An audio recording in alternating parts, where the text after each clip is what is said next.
la curiosidad de navegar en todos aquellos escenarios que hasta ahora no conocían, que el objetivo de este programa no es decirles, por favor, vayan, ingresen a la Deep Web. Como dice Caudillo, es un mercado abierto, evidentemente lo es, pero que tiene sus riesgos. Definitivamente no es que cualquiera debería estar ahí sin conocer las consecuencias.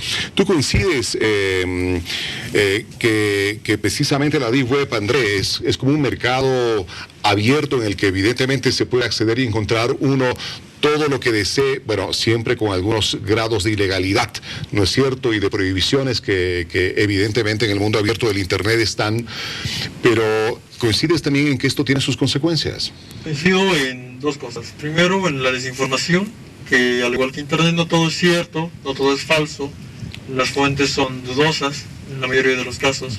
Considero que todas las acciones que se pueda tomar en Deep Web, de alguna u otra manera, muchas traen consecuencias, porque si tú compras un arma o compras cierto material para hacer la transacción, que dices una criptomoneda que se llama los bitcoins, desactivas tu anonimato para hacer la transacción, y eso es obligatorio en Deep Web. O sea que el momento en que yo estoy comprando algo en el Deep Web, automáticamente estoy abriendo toda mi privacidad, ¿no es cierto?, para que se pueda ingresar a ella cuando estoy haciendo la transacción para comprar algo. Y ahí definitivamente me hago un ser absolutamente vulnerable. Exactamente. Eso, por leyes informáticas, no se puede hacer una transacción con el anonimato. Es más libre cuando uno hace una transacción. Se desactiva todo el anonimato, toda la privacidad. Los proxies y los SOCs vendrían siendo prácticamente armas nulas en cuanto a privacidad. Y Andrea, hacer las Deep Webs es un espacio anónimo, un espacio ilegal. ¿Existe alguna ley que sancione el uso, la creación o existencia de estas Deep Webs? No solamente en nuestro país, no te hablo del mundo entero. Mira, por ejemplo, en la parte de Centroamérica, que es por donde yo resido, no existen leyes de informática, no existen leyes de cibernética relacionadas a Deep Web. Obviamente, por ejemplo, el carding, la ciencia y el carding, si no saben qué es el carding, son precisamente las estafas por las tarjetas de crédito, que en muchos países solo se necesita tener el número completo y el CVV para hacer una compra. Son estafas mayores que podrían venir acompañadas de delitos como de estafa, falsificación de identidad y estafa mayor a aseguradoras. Entonces sí tienen delitos penales.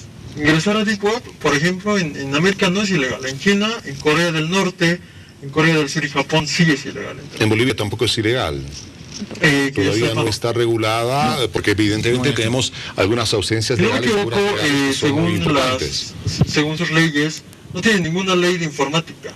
Por lo menos antes de venir acá para informarme bien sobre lo que puedo hablar en conferencia, Bolivia no tiene ninguna ley de informático cibernético. Si bien en Bolivia no es ilegal, ¿cómo está entonces controlado en nuestro país estas Es que no está controlado. Páginas? No hay control. Hay un proyecto, tengo entendido, de ley de informática, pero solamente es un proyecto. Algunas cosas, por ejemplo, de las que yo encontré en Deep Web, y no sé si coincidirá, André, es por ejemplo el tema de las enfermedades las que han sido creadas en laboratorio, que ahí se revela inclusive las patentes, detalle de patentes. Otro es el tema de Marte, de la existencia o no de vida en Marte, que muchos dicen que sí, en Deep Web se afirma que sí. Hay inclusive audios, o sea, para no creer las cosas que puedes encontrar allá, para la gente que quiere investigar algo serio, porque lo demás en Deep Web es basura. Pero realmente puedes investigar tú algo serio en una Deep Web que ya estamos hablando, ¿no es cierto? Tiene mucho de una información no verídica. Sí, es cierto, es un buen punto ese, porque en realidad hay una suerte de censura mundial para ciertos temas que no se pueden tocar abiertamente, como por ejemplo el origen de la humanidad, el verdadero origen de la humanidad, el tema de Marte y otras cosas, el tema de la Luna, entre otros temas, pero en Deep Web se habla de forma abierta. En Internet también se lo hace, pero hay cierto también nivel de censura, cierto nivel, pero en Deep Web no hay censura, o aparentemente no la hay, porque nadie te controla, nadie te dice nada, aparentemente. Pero en realidad, Andrés, considera conmigo, todos estamos siendo monitoreados, o sea, cualquier cosa que hacemos está siendo monitoreada. Uno que realmente conoce cómo es el manejo interno puede manejarse en esos lugares sin hacerse, digamos, pescar lo que esté investigando, porque hay mucha información que no conviene que salga a la luz pública. El tema, por ejemplo, de Marte es muy polémico porque sacaría muchos mitos. Andrés debe conocer algunas cosas acerca del tema de Marte, que está en Deep Web, pero que no sale a la luz pública porque no conviene, no es negocio, si se quiere. A ver, en algún momento, en una charla previa al programa Ovidio, tú me planteabas que cuando hablamos de Internet, cuando hablamos de tecnologías, tenemos necesariamente que hablar de extraterrestres, porque estaríamos en la situación de que hay una especie de intercambio de información, de tecnologías entre extraterrestres y los seres humanos. Algo de eso también se pone en evidencia en la Deep Web. Sí, de hecho, hay mucho se habla del tema de extraterrestres porque sí se habla de un contacto, pero no se habla de un contacto masivo, es decir, casi lo han ejemplificado algunas películas en que el contacto no lo hacen con cualquier humano común o simple como cualquiera de nosotros, sino lo hacen también con los que verdaderamente están gobernando. Y Paula, quizás el pensamiento que tengas tú y la gente dirá, bueno, es con presidentes. No necesariamente, porque el presidente en la mayoría de los casos, no será en todos, en la mayoría de los casos es la imagen. Pero detrás de él hay una gente que está gobernando. Y él solamente es el rostro, la imagen bonita que se pone delante de una cámara, pero en realidad los que gobiernan son detrás. Y son con esos con los que se habría tenido un tipo de intercambio. No sé si coincidirá André conmigo. Totalmente. Como lo decía al inicio, son 13 familias las que gobiernan básicamente el mundo. Y aparece por ahí sus contrincantes que vendrían siendo de la parte norte de Europa, que lo controlan todo desde las sombras. Les conviene, ¿por qué? Porque no son juzgados, no son vistos a la luz y pueden manejar los hilos del planeta de una manera tan inteligente, con una estrategia tan inteligente que se origina en el siglo II con la creación de la Biblia y la mimetización de todo un cuadro ficticio hasta 1920, cuando igual la familia Rockefeller compra la Iglesia Católica para convertirla en un arma de control global.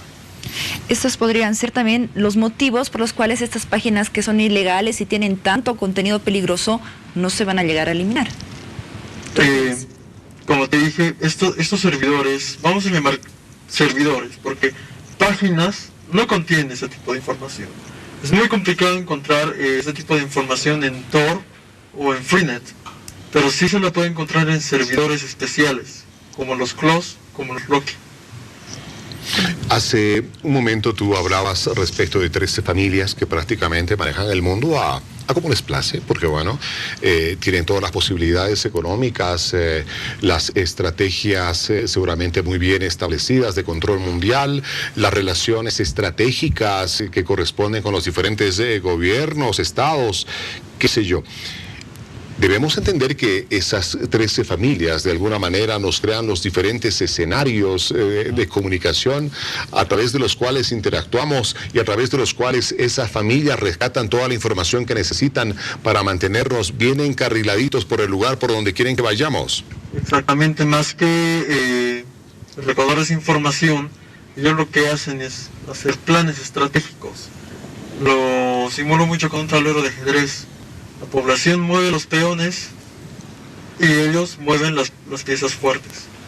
Por eso es que se ve tanto control global, tanto control en masas, no solo con la religión, con los aparatos, con la música, con las modas y con las tendencias. En algún momento decían que incluso esas 13 familias tienen pensado el hecho de eliminar gradualmente parte de la población mundial. 80% ¿no? con un Exacto. virus llamado XZ38. Exacto, ya hablaremos de ese virus en algún momento, es para otro programa que te parece muy interesante, No, lo vamos a tocar sin duda. Pero bueno, yo quiero agradecerles por haber estado esta noche con nosotros, André Becan, hacker. Rapidito, ¿quién tenemos por hacker, André?